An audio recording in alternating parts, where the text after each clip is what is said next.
चलिए आज बात करते हैं कैमक्रक्स एंटरप्राइजेज लिमिटेड की। आप में से कई सारे लोगों ने इसका नाम कई बार सुन लिया होगा और कई सारे लोगों ने इसमें बाइंग भी करके रखी होगी, क्योंकि मार्केट में लोग बहुत ज़्यादा इस कंपनी का नाम लेते हैं। लास्ट डे इसमें 3.86% की गिरावट थी और इसका रीज़न बोला जा रहा है कि इसकी क्वार्टरली रिजल्ट आए हैं वो अच्छे नहीं आए, तो उसकी वजह से इसमें अभी रिसेंटली गिरावट हो रही है।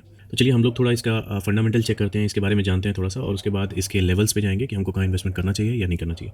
सबसे पहली चीज़ जो मुझे एक्चुअली पसंद नहीं आती है वो है इसका मार्केट कैप। 1000 करोड़ से कम की कंपनी पे मेरा ट्रस्ट थोड़ा जल्दी नहीं बनता है। इसका मतलब ये नहीं है कि कंपनी खराब है, कंपनी बस अभी छोटी बहुत ज़्यादा है। डिविडेंड भी दे रही है, फेस वैल्यू 10 है, मतलब इसमें स्प्लिट भी आ सकता है। ROE ROCE दोनों बहुत अच्छा है, एक्चुअली बहुत ही ज़्यादा अच्छा है। डेट इन लोगों के ऊपर कुछ खास नहीं है। प्रोमोटर्स होल्डिंग अभी 72.9% है, इसका मतलब ये और कम होकर 70% होगी कुछ दिन में। और इसमें जो फ्री कैश फ्लो है इनके पास वो भी अच्छा खासा है। देखने में पोर्टफोलियो बहुत अच्छा है। तो चलिए इसकी थोड़ी डिटेल्स चेक करते हैं। ये कंपनी बनी थी 1996 में। प्रोडक्ट्स वगैरह के बारे में आप थोड़ा गूगल कर लीजिएगा, ओके, क्योंकि ये केमिकल वगैरह की कंपनी है। उतना ज़्यादा डिटेल में मैं बता नहीं पाऊंगा। बाकी मेरा जो इंटरेस्ट है वो इसके फ्यूचर प्लान्स पे है, तो मैं वो एक बार चेक कर लेता हूँ। तो अगर इसके फ्यूचर प्लान्स को अगर चेक करें हम लोग, तो इसमें तो मुझे सारी की सारी पुरानी न्यूज़ ही दिख रही है। Jan 22, ओके, इनके कुछ प्रोजेक्ट्स हैं जो कि पेंडिंग चल रहे हैं। केपेक्स के बारे में भी इसमें बात हो रही है। जून 2022 में कुछ अनाउंसमेंट हुई थी और इसमें इन्होंने कहा है कि ये प्लान टू एक्सपेंशन, ओके, तो ये हुआ नहीं है, ये प्लान कर रहे हैं। अब ये हुआ है कि नहीं हुआ है पता नहीं। और बाकी कोई भी न्यूज़ जो है वो इसमें करंट न्यूज़ तो नहीं है और इसके आगे इसमें और कुछ नहीं है। चलिए इसका थोड़ा चार्ट चेक कर लेते हैं। मैक्सिमम चार्ट हम लोग देख लेते हैं। तो ये है इसका लॉन्ग टर्म का चार्ट, जो कि बहुत ही ज़बरदस्त है, नो डाउट बहुत ही अच्छा है, ओके। तो किसी भी इन्वेस्टर को इस तरह की कंपनी ही चाहिए। आप देख सकते हैं 2020 में भी इसमें कोई बहुत बड़ी गिरावट नहीं आई है। तो ये जब भी इसमें किसी ने इन्वेस्टमेंट किया होगा उसको हमेशा अच्छा खासा प्रॉफिट हो रहा होगा। किसी भी मार्केट में इन्वेस्ट किया होगा तो उसमें प्रॉफिट बहुत अच्छा हो रहा होगा। चेक कर लेते हैं इसका PE रेशियो। तो अभी ये बहुत ज़्यादा ओवर वैल्यूड है, लेकिन ये अभी डाउनफॉल में है तो नीचे गिर रहा है।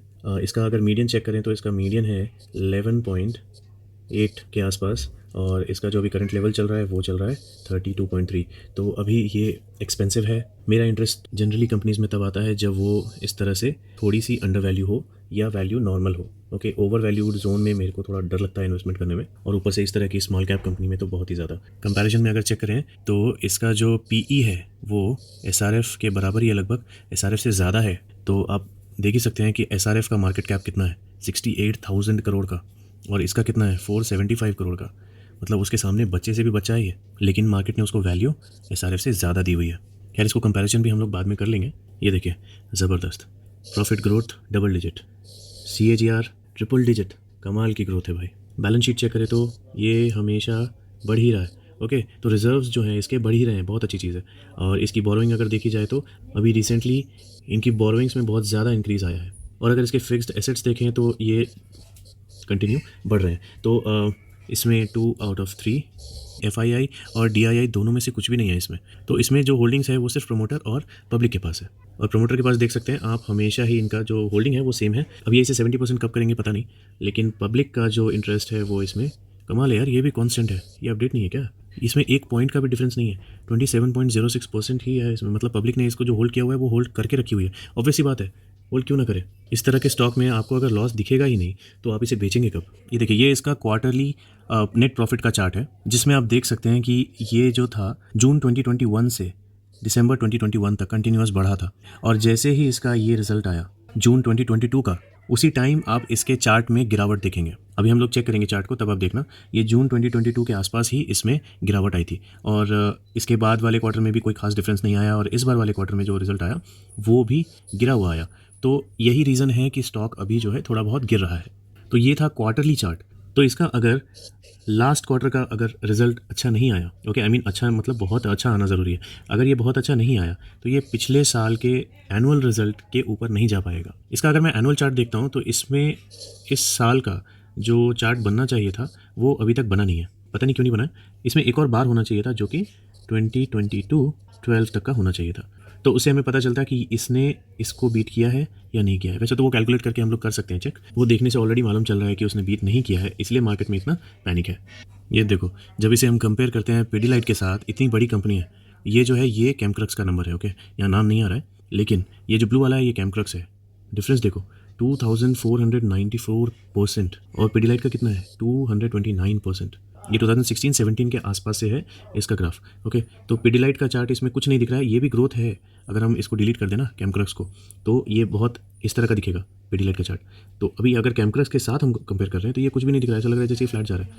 और कैमक्रक्स का चार्ट देखिए कितना ज़्यादा गैप है, कितना ज़्यादा डिफरेंस है। और इसी के जैसे सेम पीई वाली कंपनी, मींस सेम वैल्यू वाली कंपनी अगर हम लोग कंपेयर करके देखें तो उसमें भी वही हाल है। ये कोविड में जो है, कोविड में ये खाली से नीचे एक बार दो बार गया था, बाकी उसके बाद फिर से खतरनाक ग्रोथ। और एसआरएफ लग रहा है जैसे वहीं पर है। चलिए अब आ जाते हैं लेवल्स पे, कैमक्रक्स के इन्वेस्टमेंट लेवल्स पे हम लोग कहाँ इन्वेस्टमेंट कर सकते हैं। मेन टॉपिक तो यही है, राइट। तो चार्ट देख के सबसे पहली चीज़ क्या दिख रही है, over value and downfall, over value downfall, over value छोटा सा डाउनफॉल एंड अगेन। और अभी जो हो रहा है वो भी डाउनफॉल इस ओवर वैल्यू की वजह से। अभी ओवर वैल्यू का क्या लोचा है, अगर आपने मेरे पिछले वीडियोस देखे होंगे तो आपको इजीली समझ में आ गया होगा। अगर नहीं समझ में आया तो एक बार और बता देता हूँ। ये ओवर वैल्यू हमको मालूम कैसे चल रहा है, ये ओवर वैल्यू मालूम चल रहा है हमको इस ब्लू लाइन से। ये ब्लू लाइन क्या है, आप जो भी यूज़ करते होंगे, जीरोधा, अपस्टॉक्स, एंजल वन, कुछ भी अगर आप यूज़ करते होंगे तो उसमें इंडिकेटर में ये ऑप्शन आता है बॉलिंजर बैंड का। ओके, बॉलिंजर बैंड का।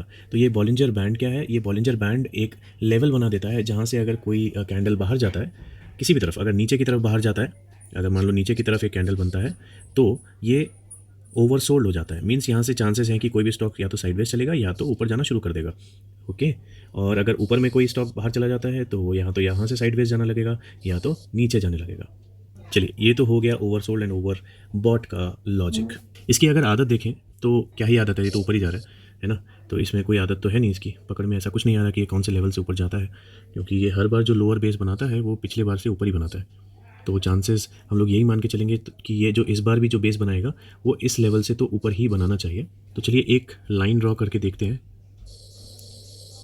ओके, तो हमने क्या किया, इस बेस पे, इस बेस पे और इस बेस पे एक लाइन ड्रॉ कर ली और वो नॉर्मली यहाँ कहीं आ रही है। तो ये लगभग 250 के आसपास, ठीक है। तो 250 के आसपास हमारा एक सपोर्ट बन रहा है। और इसने पिछली बार कहाँ से लिया सपोर्ट, इसने पिछली बार लिया इस जगह से, जहाँ पे इस पर पिछली बार बहुत बड़ी बाइंग आई थी, ठीक है। तो यहाँ पे इस लेवल पे कोई बायर बैठा हुआ है, तो यहाँ पे छू के तो ये ऑलरेडी जा चुका है ना। और कई सारे लोग इसमें फोमो भी कर रहे होंगे अभी के टाइम पे कि ये छूट गया, लेकिन मैं इसमें फोमो नहीं करूँगा। आपकी नॉलेज के लिए बता दूँ कि मेरे पास ये स्टॉक है नहीं, ठीक है। इतनी छोटी मार्केट की आपकी कंपनी रेयरली ही मेरे पास मिलेगी, तो ये मेरे पास है नहीं, लेकिन मैं इसे ले सकता हूँ क्योंकि हर चीज़ तो अच्छी दिख रही है, अभी तक कुछ भी ख़राब नहीं दिख रहा है एक्सेप्ट इसके प्रेजेंट रिजल्ट। ओके, तो मैं इसमें छोटा मोटा इन्वेस्टमेंट कर सकता हूँ, एक 2% 5% के आसपास। तो मेरा जो पहला इन्वेस्टमेंट होगा वो इसमें होगा 250 के आसपास। और अगर ये इससे भी नीचे गिरता है तो उसके बाद मेरा अगला इन्वेस्टमेंट होगा, ये मैं मिटा देता हूँ थोड़ा सा। ओके, अब थोड़ा साफ लग रहा है। तो मेरा पहला इन्वेस्टमेंट होगा 250 के आसपास, दूसरा इन्वेस्टमेंट होगा मेरा 200 या उसके नीचे। ओके, मैं कोशिश करूँगा इस लेवल पे लेने का। अब ये एग्जैक्ट लेवल देख लीजिएगा आप लोग, अराउंड 195 ऐसा कुछ होगा। तो 200, 250 और अगर तीसरा भी लेवल आपको जानना है तो ये अराउंड 185 के आसपास होगा, ठीक है। तो बहुत ज़्यादा नीचे नहीं होगा, लेकिन इतने सारे इन्वेस्टमेंट मैं इसमें नहीं करूँगा। मैं करूँगा इसमें दो ही लेवल, या तो 250 या तो 200। ओके, तो मैं फर्स्ट और सेकंड लेवल के नीचे इन्वेस्टमेंट इसमें नहीं करूँगा। इन केस मान लीजिए ये आपके पास है, ठीक है, और आप इसे एंड तक बेचना नहीं चाह रहे, मीन्स 200 आने पर भी आप इसे बेचना नहीं चाह रहे, तो आप कहाँ तक आप वेट कर सकते हैं या कहाँ पर एवरेज कर सकते हैं। मेरे हिसाब से 100 के आसपास। देखिए, मैं चाहूँगा नहीं कि यहाँ तक आए। ओके, मेरे पास नहीं है फिर भी मैं नहीं चाहूँगा, क्योंकि बहुत अच्छा स्टॉक दिख रहा है। तो जिनके पास ये होगा, ये दिख तो रहा है कि कोई प्रॉफिट बुक कर रहा है ना, यहाँ प्रॉफिट बुकिंग ही हो रही है तभी ये नीचे जा रहा है, लेकिन फिर भी इतना अच्छा स्टॉक है, खैर जाने दीजिए। तो अगर ये 100 तक आता है तो आप एवरेज करने के बारे में सोच सकते हो, obviously based on the results जो इसके प्रॉफिट्स आएंगे उसके ऊपर और मार्केट में जो भी इसके लिए न्यूज़ आ रही है। लेकिन हाँ, जब भी आप एवरेज करें तो ऐसा नहीं कि आप अपना पूरी जमा पूंजी इसमें लगा दें, ठीक है। तो इतनी छोटी कंपनी है, कभी भी कुछ भी हो सकता है। आजकल कोई भी किसी को भी खरीद ले रहा है, पता होगा मेरा किसकी तरफ इशारा है। तो थोड़ा बच के रहें छोटी कंपनीज से, और बहुत ज़्यादा इन्वेस्टमेंट इस तरह की कंपनीज में नहीं होना चाहिए। उम्मीद करता हूँ वीडियो अच्छे से समझ आया होगा, और अगर समझ आया तो अपने दोस्तों को भी बताइए, अपने फैमिली मेम्बर्स को भी बताइए। और अगर आप जनरली किसी की हेल्प करना चाहते हैं तो मेरे वीडियोस उनसे शेयर कीजिए, बिकॉज मेरे वीडियोस बहुत ज़्यादा इन्फॉर्मेटिव होते हैं, है ना। मैं इसमें लेवल्स कैसे डिसाइड करता हूँ और कहाँ के लेवल्स डिसाइड करता हूँ, आपको कब बाइंग करनी है कब नहीं करनी है, मैं सब कुछ बताता हूँ। तो अगर आपको मेरे वीडियोस अच्छे लग रहे हैं तो वीडियो को लाइक कर दीजिए, किसी से शेयर कर दीजिए और मेरे चैनल को सब्सक्राइब कर दीजिए। जाते जाते एक पॉइंट और बताना चाहूँगा जो कि मैंने अभी देखा। ओके, मुझे पहले बताना चाहिए था इसका। अगर आप RSI देखेंगे तो ये यहाँ पे 3 बार ये 50 के पास आके वापस गया है, राइट। और ये अभी कहाँ पर है, ये 40 के भी ऊपर है, 40 के ऊपर छोड़िए, ये 60 के ऊपर है, ठीक है, 61.74 पे है। तो अभी बहुत टाइम है इसमें, है ना। तो इसको आने दीजिए यहाँ पे 50 के आसपास, और तब हम लोग देखेंगे कि ये कहाँ पर है कैंडल, और उस टाइम में हम लोग डिसाइड करेंगे कि इसे बाय करना है या नहीं करना है। ओके, मान लीजिए कल के दिन सडनली इसमें अगर कोई बड़ा रेड बन गया, तो उसका ऑब्वियसली कोई रीज़न तो मार्केट में आ जाएगा कि ये क्यों ऐसा हुआ, किसी म्यूचुअल फंड ने बेचा। वैसे म्यूचुअल फंड और एफआईआई दिख ही नहीं रहे इसमें। अगर मान लो किसी बड़ी पार्टी ने बेचा, तो इस तरह का कोई बड़ा कैंडल बनेगा, राइट। अगर नहीं बनता है, ये यहाँ तक कोई कैंडल बनता है, मैं इसको मिटा देता हूँ। मान लो ये अगर कोई कैंडल अपना कौन सा लेवल है, 250 का लेवल है ना, मान लो ये यहाँ पे लेवल बनता है जो कि अपना 250 का है, ठीक है। तो अगर अगला मान लो कल के दिन अगर ये गिरता है और इसी मंथ के कैंडल को यहाँ पे बेस मिलता है, ठीक है, और उसी टाइम अगर RSI इसके आसपास आ जाता है, तो मैं इसे यहाँ पे बाई कर लूँगा। अगर मान लो ये यहाँ पे भटकते रहता है, ठीक है, यहीं पे ऊपर नीचे ऊपर नीचे ऊपर नीचे करता है, और RSI यहाँ तक नहीं आता, और दूसरा केस ये है कि मान लो ये अपने लेवल जो 250 का लेवल है वहाँ पे आ जाता है कैंडल, ठीक है। मान लो ये कैंडल अपने 250 पे आ जाता है और RSI यहीं कहीं रहता है, 50 पे नहीं आता, 50 के नीचे नहीं आता, ये यहीं पे रहता है, तो मैं इस पे 250 पे इन्वेस्टमेंट नहीं करूँगा, तब मैं इस पे 200 पे इन्वेस्टमेंट करूँगा। आई होप आप लॉजिक समझ रहे होंगे, क्योंकि इसकी आदत अगर मैं देखूँ तो ये 50 के आसपास या उसके नीचे जाके ही ऊपर जाता है, लेकिन ये अभी कहाँ पर है, 61.74 पे है। तो मैं इसे 50 के आसपास आने पर ही अपने लेवल्स के आसपास में बाई करूँगा। बात समझ में आई? नहीं समझ में आई तो कमेंट्स में बोलो, मैं फिर से समझा दूंगा, एक शॉर्ट वीडियो बना दूंगा। तो चलिए इस वीडियो में इतना ही, मिलते हैं अगली वीडियो में।